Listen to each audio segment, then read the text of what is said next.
Bienvenidos a una historia más de Leyendas de Monterrey. La ludopatía es una enfermedad que se caracteriza por un fracaso crónico y progresivo en resistir los impulsos de jugar apostando dinero, al grado de cometer actos aberrantes, tales como ofrecer rituales a cambio de riquezas. Todo esto sin medir consecuencias, como es el caso de la siguiente historia.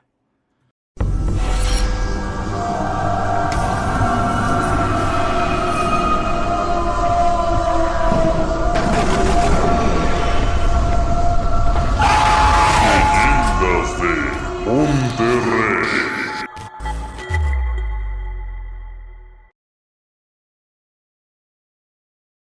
Historia basada en eventos reales. Adaptada por Eduardo Liñán, el escritor del miedo. Te dejamos su fanpage en la descripción del video. La nota roja de un diario sensacionalista retrataba una tragedia sucedida en una carretera nacional. En la foto se mostraba un horrible accidente. Una camioneta de modelo antiguo había invadido el carril contrario y se estampó con una camioneta de reparto. Como saldo, hubo 3 muertos, muchos daños y una amplia nota reportando el lamentable suceso. Lo más grotesco eran las imágenes gráficas de los accidentados, los restos dispersos en la carretera y un conductor hecho pedazos que aún permanecía en el auto. Su parte superior se había desprendido y esa escena fue retratada. El rostro tenía mucho sufrimiento y un rictus de muerte que me hizo estremecer. Más aún, cuando me di cuenta que el hombre accidentado era el que hasta hace días fuera mi esposo. En ese momento, me arrodillé a llorar desconsolada y pensé en tantas cosas que viví con él. Busqué unas monedas para comprar el diario, pues no tenía ni para comer decentemente. Pero al recordar el motivo por el que estaba en esa situación, me detuve un poco, y el odio, rencores y malos pensamientos llegaron en un breve instante para mostrar una realidad que me estaba devorando, y era el hecho de que mi marido empezó a trabajar con brujería, con cosas horribles, y eso fue lo que encontró. En ese instante las imágenes de una vida próspera se miraban lejanas, no así las atrocidades de las que fui objeto. Nuestra vida era próspera. Él se dedicaba a vender pollo en un mercado de la ciudad de Puebla, y desde que lo conocí, fue un hombre trabajador que siempre se dedicó a hacer dinero y trabajar de sol a sol. Cuando me casé con él, lo hicimos en el pueblo de donde eran sus padres, en el estado de Tlaxcala. Fue una boda tumultuosa. Además hubo muchas cosas que me parecieron extrañas, sobre todo su mamá, la cual se la pasó conversando con una mujer un tanto rara que me miraba fijamente, con cierto coraje, y a mi marido con algo de morbo. Nunca supe por qué razón, pero no sería la primera vez que vería a esa mujer. Cuando por fin nos establecimos, comenzamos a vivir en una vecindad en donde todos los vecinos eran amables, aunque algo entrometidos, pues no perdían la oportunidad de espiar quién entraba o salía. A mi marido le comenzó a ir bastante bien, teniendo que contratar a un par de empleados, entre ellos una mujer joven y humilde que necesitaba el trabajo y que a la postre sería su mejor trabajador, pues era confiable y se acostumbró rápido al trabajo duro de la pollería. En ese tiempo yo confiaba mucho en mi marido. No tenía una queja de él, pues siempre fue muy formal. Sin embargo, empecé a notar ciertos cambios en su comportamiento y su forma de ser que me hicieron pensar que andaba en malos pasos. Hasta que un día, estos problemas que tenía nos alcanzaron y ya no los pudo ocultar. Tenía el vicio del juego. Le gustaba apostar a las cartas y no me di cuenta, hasta que una noche llegó supuestamente de trabajar y estaba muy alterado, sudando a chorros y pálido completamente. Tenía un espanto que no lo dejaba estar tranquilo, hasta que se metió a la cocina a beber un vaso de agua que se tomó de un trago. Me hizo sentir algo nerviosa, pues nunca lo había visto así. Cuando pregunté si deseaba cenar, contestó con un insulto y eso me hizo sentir mal, con algo de coraje, pues jamás me había hablado de esa forma. Lo siguiente fue buscar una caja de madera donde guardaba dinero y empezó a sacar los fajos. Los metió todos en una bolsa y enseguida se salió dejándome muy mortificada, sin saber qué haría con ese dinero.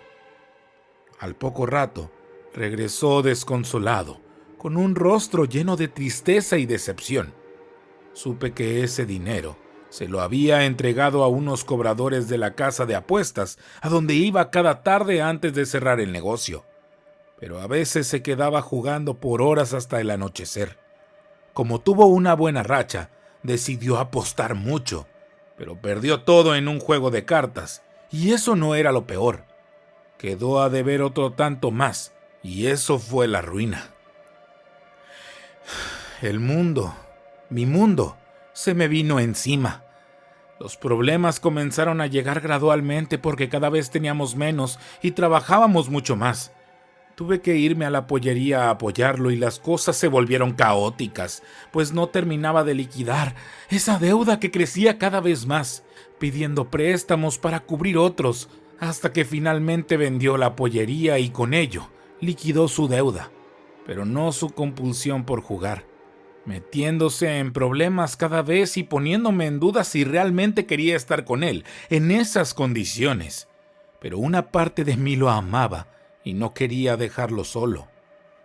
En la ruina, sin dinero y con solo unos pesos para terminar el mes, me quedé sentada en un cajón mientras miraba cómo desmantelaban el negocio de mi marido. Fue muy duro mirar aquello, y más, porque él estaba destrozado mirando el fruto de su esfuerzo cayéndose a pedazos. Le dije que fuéramos a la iglesia para pedirle a Dios fortaleza, pero muy molesto y con odio en los ojos, empezó a decir cosas horribles de Dios y de cómo lo había dejado caer tan bajo, y fue peor cuando vociferaba que mejor le iba a pedir al diablo dinero, mucho dinero, para volver a empezar y que nos iría mejor, carcajeándose de forma horrible. Eso me hizo sentir miedo de verlo poseído por esos pensamientos horribles, pero fue tanta la pasión con que lo dijo, que quizá el diablo lo escuchó, y apareció días después en la figura de su empleada, pues ella siempre estuvo hasta el final, y recuerdo que se sentó conmigo en ese momento triste. Días después mi esposo estaba deprimido. Miraba la taza de café frío que le había servido y no se lo bebió. Yo estaba buscando en los clasificados un empleo y vi uno para ayudar en la tortillería que prometía ser para mí, así que me arreglé para ir a la entrevista, y en eso llegó la muchacha que empleamos en la pollería, con un semblante un tanto extraño. Por un lado iba una mujer, la misma que había visto en la boda hablando con mi suegra, y era una vieja muy peculiar. Algo impresionante, pues hablaba con una voz ronca y maldecía en cada frase. Pidió hablar con mi esposo, pues además era pariente de él. La muchacha resultó ser su nieta. Deseaba quedarme, pero tenía urgencia por el trabajo, así que dejé a ambas mujeres hablando con mi esposo sin saber de qué asunto o por qué esa visita tan extraña. En tanto regresaba, estuve muy intranquila.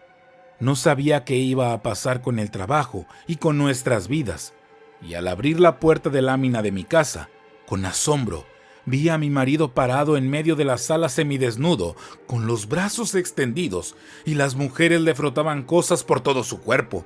Había una humareda con olor a carbón y hierbas que me hizo sentir algo de sofocación. Al preguntar qué estaba pasando, las mujeres me dijeron que le estaban haciendo una limpia para que le fuera mejor.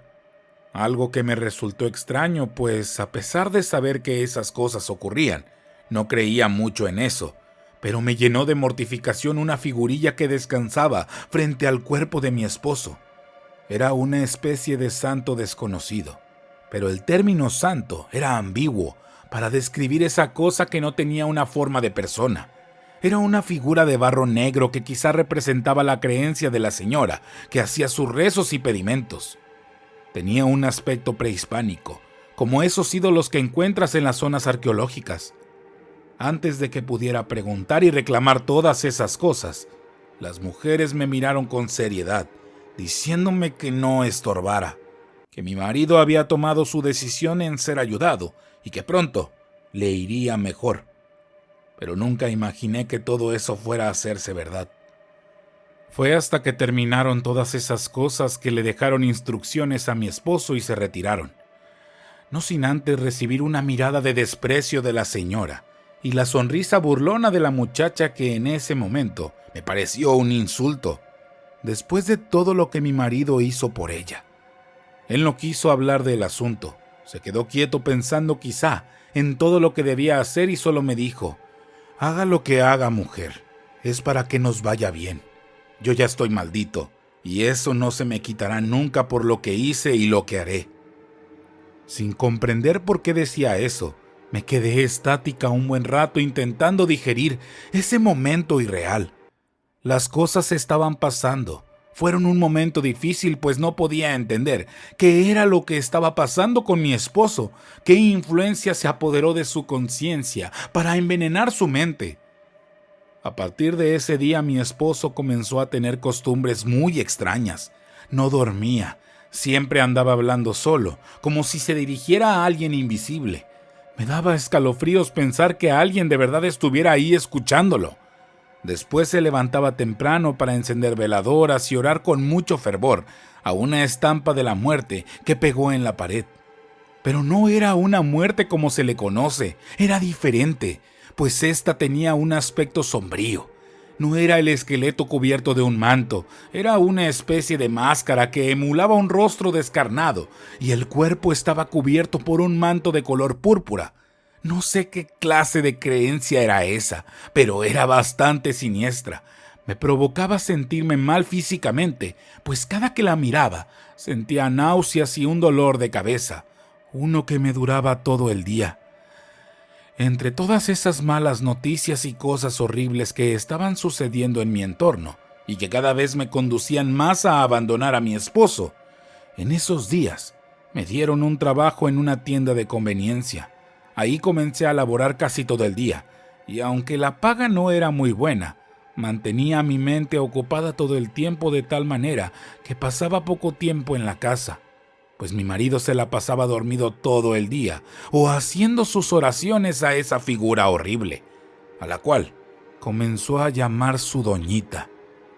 No sé qué me inquietaba más, si la evidente locura que estaba mostrando un poco cada día, o que de verdad creyera que algo como eso iba a sacarnos de problemas, y si eso no fuera suficiente, cada que llegaba a la casa había un elemento más de su creencia, adornando una esquina del lugar, hasta que finalmente transformó una pared en una especie de altar, donde había veladoras encendidas todo el tiempo, ofrendas de diversos tipos y una figura de madera tallada de esa entidad de mediano tamaño. Era algo que ya no podía soportar. Recuerdo que en esa ocasión estaba tan harta que empecé a tener una discusión bastante seria con él, pero no me escuchaba. Simplemente estaba arrodillado con sus manos juntas y haciendo sus oraciones con mucha fe, y la gota que derramó el vaso sucedió días después. Recuerdo que arrastraba los pies para ir a mi casa después de trabajar. No quería llegar de ningún modo, pero no tenía a dónde ir en ese momento. Mis amistades me habían abandonado y mis padres vivían lejos. Como eran personas mayores, no quería preocuparlos con mis problemas. Así que estaba ideando la manera de poder juntar un dinero y poder largarme de mi casa, abandonando a mi marido, a su suerte y a sus creencias. Ya no podía soportarlo más. Fue un momento bastante caótico al abrir la puerta. Esperaba encontrarlo ahí mismo y, como siempre, haciendo su culto horrible. Sin embargo, solamente estaba la luz de las veladoras iluminando todo el lugar, creando un ambiente sombrío y pavoroso que cortaba cada que llegaba encendiendo la luz, pues las luces y sombras que hacían los velones era inquietante, dando la impresión como si esa figura de madera cobrara vida y se te quedara viendo a pesar de tener un par de orificios por ojos y una especie de ranura tallada como boca que te ponía a pensar que se iba a abrir y pronunciar algo con una voz tenebrosa. Al encender la luz, me di cuenta de que todo el piso estaba cubierto de sangre, pegada y coagulada por todas partes. Sentí un espasmo de ver aquello, y conforme me fui acercando, con repugnancia me percaté que había restos llenos de pelos de algún tipo de animal. Y cuando me estaba haciendo esa pregunta, pude tener la respuesta al mirar que en la base y al pie de la figura de culto estaba la cabeza de un perro que aún sangraba chorreando el piso. En ese momento miré salir a mi esposo de la cocina con una cerveza en la mano y toda su ropa cubierta de sangre. La mirada perdida me revelaba que había caído en la locura, y antes de que pudiera reclamarle algo, simplemente me dijo: «Vieja, por fin nos vamos a hacer ricos. Ya le ofrecí su sacrificio a mi doñita y pronto veremos la prosperidad. Ven conmigo», comentó. Al verlo, sentí un coraje tan profundo que no quise decir absolutamente nada, pero tampoco ir con él. Lo único que hice fue dar media vuelta y salir corriendo, huir por todo el pasillo de la vecindad hasta salir a la calle, donde lloré desconsolada sin poder creer todo lo que estaba ocurriendo. Me sentía completamente sola y abrumada. Pero además el terror empezó a invadirme, pues la percepción de la realidad comenzó a cambiar inexplicablemente. Miraba cosas a mi alrededor que me acosaban, sombras bastante siniestras de unas dimensiones imposibles que me envolvían lento con algo de frío y pestilencia que me rememoró el hedor permanente que había en la casa. No puedo explicar esa sensación.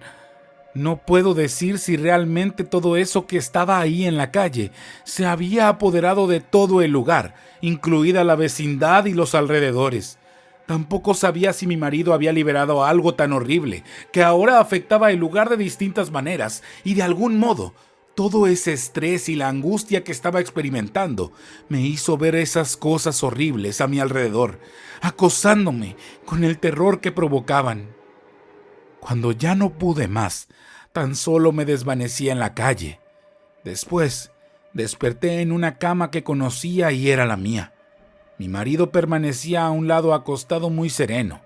Me levanté de inmediato para retirarme, pero antes de hacerlo me dijo: «Si te vas, voy a matarte. Estamos juntos en esto y nos vamos a morir juntos». Me quedé paralizada y petrificada antes de dar un paso hacia la salida. Sentí sus palabras tan firmes y seguras que no quise en ese momento retar a la suerte o hacerlo enojar, a riesgo de que me hiciera algo, como lo hizo con aquel pobre animal. Tan solo regresé a la cama y me acosté intentando no pensar, pero mi cuerpo y mi corazón estaban hundidos en la zozobra y el temor. Así me quedé dormida y apenas amaneció no lo sentí a mi lado. Durante la madrugada apenas podía percibir que se levantaba. Iba y venía, encendía las luces, abría las puertas y al buscarlo no estaba. Era mi oportunidad de escapar, pero antes de hacerlo lo pensé mejor, pues no tenía a dónde ir, así que decidí tomarme el tiempo necesario para pensar, y para mi sorpresa, pude ver que la casa estaba limpia. Había quitado todo, y lo único que permanecía era esa horrible figura de su doñita, además de algunas fotos de nosotros y veladoras que aún permanecían encendidas.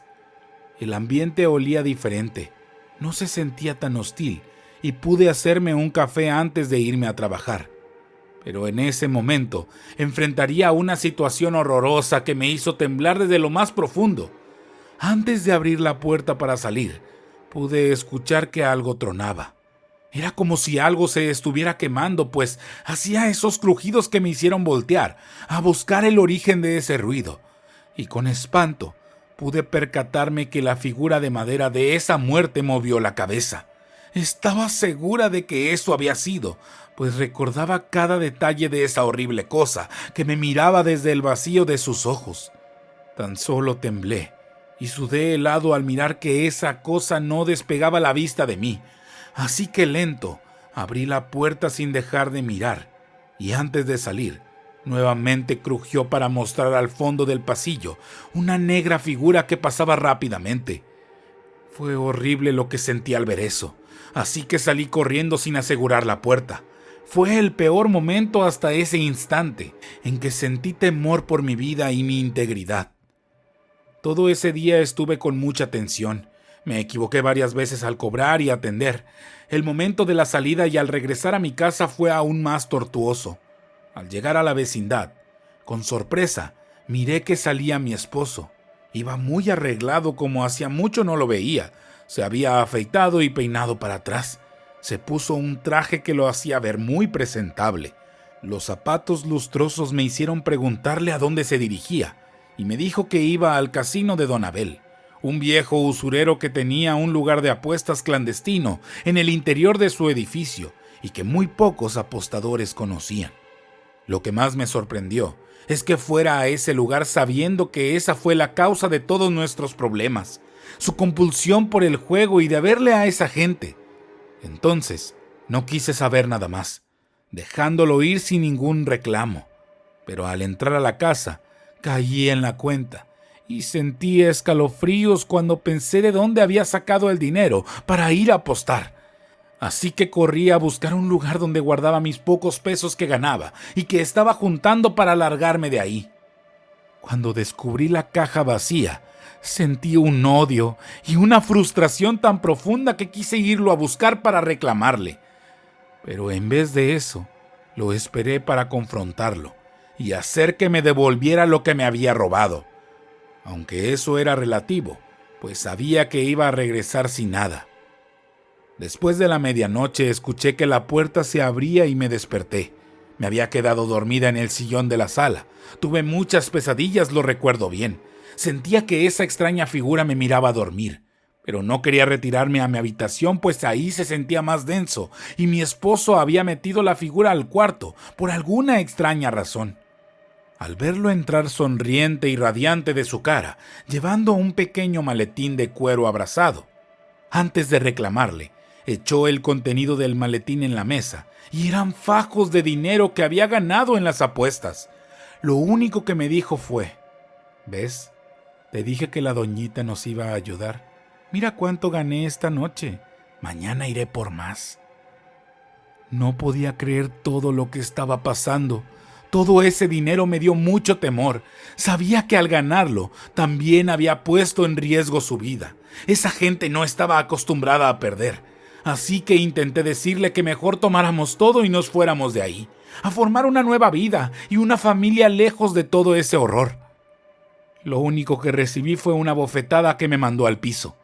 Estaba transformado en un energúmeno, lleno de ira y excitado por haber ganado en las apuestas. Dijo que estaba loca, que de ningún modo se iba a ir ahora que estaba ganando. Tan solo me encerró en la habitación, y la excitación que tenía lo hizo tener relaciones conmigo casi a la fuerza. Sentí mucho asco que me tratara como una cualquiera. La noche siguiente volvió a irse con todo el dinero del maletín, y volvió a ganar, regresando a altas horas de la noche, pero además de eso llevaba a un perro. Era un callejero que había agarrado, y dijo que había que hacerle su ofrenda a su doñita. Era necesario regresarle el favor. Cuando quise impedir que hiciera alguna atrocidad, me tomó del cuello y me dijo que mejor sería darle al perro que darme a mí, pues aún me quería, pero si me interponía en su creencia, me iba a pesar, y mi cabeza iba a estar al pie de aquella figura. Sentí que el temor iba en aumento. Lo único que hice fue encerrarme en mi habitación mientras escuchaba los chillidos del perro y las risas enfermas de mi marido al hacer un sacrificio horrible para poder obtener más favores. Rato después de haber hecho su culto, salió nuevamente llevándose todo el dinero en una maleta aún más grande. Las horas pasaron y de pronto la puerta se abrió violentamente. Eran un par de hombres horribles y torvos que de inmediato se fueron a golpearme y preguntaban dónde estaba mi esposo. La tortura que sufrí no se la deseo a nadie, y cuando finalmente se cansaron, idearon la manera de esperarlo. Según ellos, había ganado demasiado dinero, y eso le molestaba a Don Abel, así que lo quería muerto, y su dinero de vuelta. La mañana llegó, y mi esposo no lo hizo. Quizá había huido, pero los hombres de inmediato se fueron al recibir una llamada. Uno de ellos decía que lo habían visto cerca de la central, y de inmediato salieron a buscarlo. Esa fue la última vez que volví a escuchar sobre mi esposo. La siguiente vez fue verlo despedazado en ese periódico sensacionalista. Ahora lo único que tenía eran unas cuantas monedas para poder comer, y al no poder pagar la renta fui lanzada a la calle.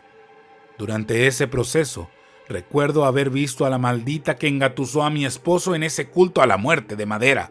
Esa mujer fue por la figura y otras pertenencias. No quise interponerme, después de todo nada me pertenecía, y dejé que se fuera no sin antes decirme: ¿ves cómo pasan las cosas por no tener fe?